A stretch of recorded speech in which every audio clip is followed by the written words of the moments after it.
ఎప్పుడైనా టీచర్ గురించి ఇంటికి వచ్చి ఒక కంప్లైంట్ ఇస్తే గోప్ పేలిపోవాలి వెంటనే టీచర్ గురించి చెప్పొద్దని. మీకు నచ్చచ్చు నచ్చకపోవచ్చు. విద్యా వ్యవస్థ బాగుండాలన్నా పిల్లలు బాగా పెరగాలన్నా ఇది ఒక్కటే మార్గం. టీచర్ మీద కంప్లైంట్ చెప్పనివద్దు, అసలు చెప్పొద్దు.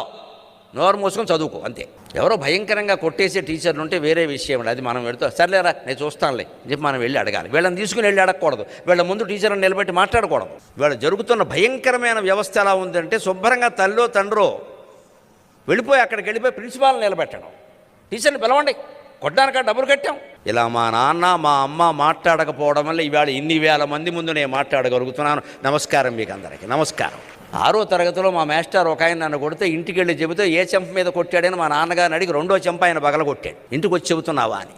మళ్ళీ అప్పటి నుంచి ఎప్పటి వరకు ఏం చేసినా ఎవరికి చెప్పుకోలేదు, కొడతారేమో అని. తండ్రి ఇచ్చిన ట్రైనింగ్ అటువంటిది. టీచర్ మీద నేరం చెబుతున్నావు నువ్వు, ఇది శతకం. నచ్చదు, ఈవేళ అసలే నచ్చదు చాలామందికి. ఆ టీచర్లు ఏమన్నా గొప్పవాళ్ళే ఖచ్చితంగా.